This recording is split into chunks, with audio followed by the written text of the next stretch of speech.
welcome back to the Gemhawks YouTube channel. Just further to our earlier video about wire weaving, there's a next step which is still a relatively beginner's project, but furthering really what we learned in the preceding video. I've got two pieces to show you in this selection, and I just want to draw your attention to them now. There's a piece here which is using 3 segments of 1mm gauge wire, all woven together with 0.4mm gauge. These are recurrent gauges that I like to use in most of my projects. There's also a section here featuring almost like castellations. Now the second piece just here, if you size this down, I've made this oversized really for the video, but if you size this down, this makes an excellent way to hold cabochons in position. You can kind of use these almost as if they're prongs, turning the section inwards and then taking the prongs over a gemstone underneath. So it's really quite a useful way to move on with your wire weaving. So these are the two pieces we're going to look at. Again, the materials that you need are 1mm gauge wire. I'm working with silver plated copper at the moment, and I'm also using some 0.4mm gauge. You can achieve pretty much everything with these gauges of wire, especially when you're weaving.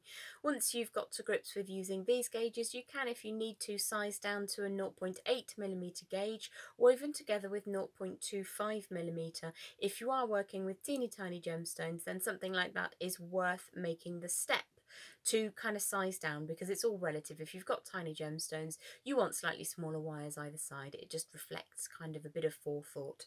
So I'm going to move my pieces out of the way, and we're going to get set first of all with the triple wire.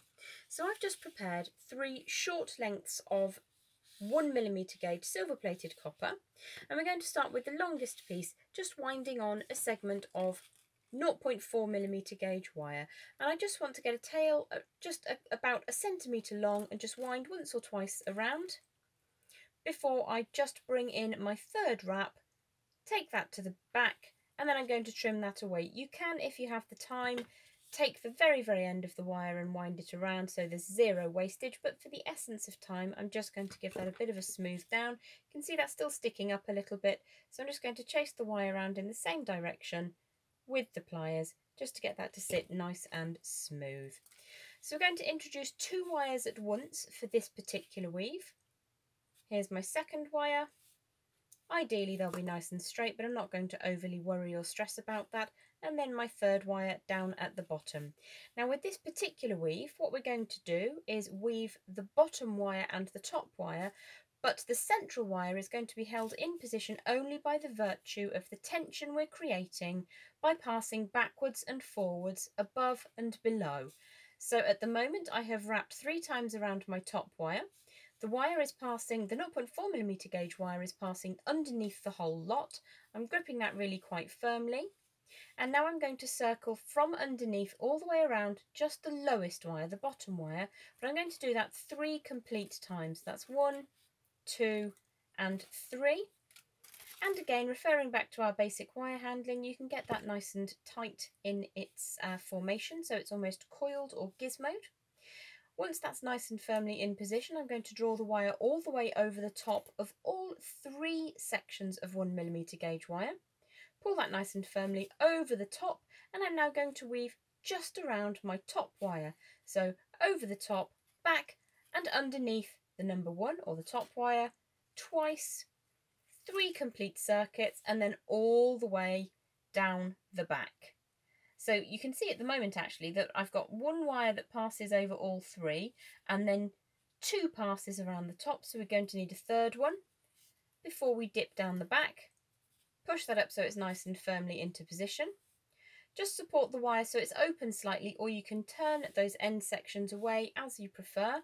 And we're going to go once around the bottom, twice around the bottom, 3 times around the bottom, nice and firmly into position, all the way up and over the top.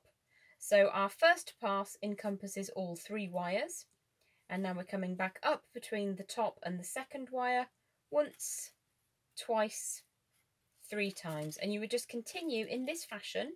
These again are lovely for making bangles or for making rings, or just for using in your projects where you need some extra decoration. So it is very repetitive. You don't have to think too hard. The lovely thing about this design is it is identical on one side as it is on the other. You've got your 3 wraps around the upper, a pass around all 3, and then 3 wraps around the lower, and it just continues until you have the full section. So I'm just going to finish off here, 1 and 2 and 3, and I'm just going to trim away and show you again what the completed piece would look like. So I'm just going to grab my ring mandrel now and just pop that into position for a second and show you what a really lovely ring you can make very, very quickly and easily in a very, very simple formation. So that's just an idea. Obviously you can play around with where these sit, but something like that doesn't take terribly long and it will look really quite attractive in whatever you choose to do with it. It's a lovely weave. And what you'll see is that the central wire, as I said, it isn't held in position by an individual wrap around each 1mm. It's held in position by virtue of the big, long, elongated stripes that pass over all 3 of those. So that was the first of our little segments in this video. I'm going to show you now how to generate the castellated segment. So this is a piece that I made earlier on, and I've just tried to show you that you can take those prongs or castellations and you can, if you want to, just bend them individually so that they would sit over the face of a cabochon, for instance. Obviously you would size that down if you're working with a teeny tiny cab, but the basic idea is this. I've created some castellations just using my flat facing pliers, backwards and forwards, the basic size, and then coiling at the end.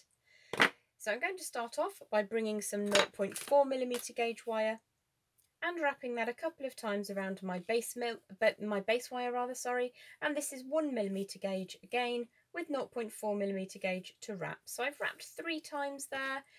A minimum of 3 or 4 times with your 0.4mm gauge is required to keep it nice and secure, possibly more. When you do start sizing that down, if you were going to work with 0.25mm gauge, you would need to increase the amount of wraps you have on your base wire with your fine weaving wire, purely because it is much lighter and therefore it will need more to be strong enough to hold it all together in position. So returning to the base wire here, I've wrapped 3 times around my 1mm gauge with a length of 0.4mm gauge. I'm going to introduce a straight segment of my castellation and I'm going to wrap around both of those wires several times, and it's just trying to pull away from me ever so slightly, but I'm not going to overly worry about it because I can very, very easily push that back into position. Now this is one of those weaves where it doesn't really matter if you do squish that up quite tightly. You would perhaps struggle to get a wire in between at this stage, but we don't need to, so I'm not going to worry. Once I have filled that segment, I'm going to just squash it nice and flat, stop that getting away from me, and then I'm going to wire singularly or wrap singularly around just the base wire. So this does get a little bit repetitive for you to watch. So all you would do is just fill in the space as if you were gizmoing until you get to the next dipped section. Now this is very similar to working with a segment that you've put through a wire crinkler tool. So we're just going to continue until we get to the next dipped section, and then you would return exactly as you did before, wrapping around both of them. And you can see that I've started off with those being quite baggy. That doesn't matter, I'm just going to scooch them over so that they sit firmly. And if I do that every 3 or 4 wraps or so, that's absolutely fine. If you leave it much longer than sort of 3 or 4 wraps at a time, it can get away from you. So you would just continue doing that until you have filled as much or as little as you actually need for your project. And you will end up with something very much like this, which, as I say, you can use by itself. It can make quite a dramatic little choker. You can make these any shape you want. I just made squares because it's quite effective, as I say, to sit over the face of an oversized cabochon. So that is a really simple way to take your basic wire weaving and extend it a little bit further and just have a little bit more fun. You can put any number of strands of wire together, and I will be creating further videos on wire weaving in the future, but this is your kind of step 2 of wire weaving. Have a beautiful day. Thank you very much for joining me on YouTube again. I look forward to seeing you very soon. Bye bye for now.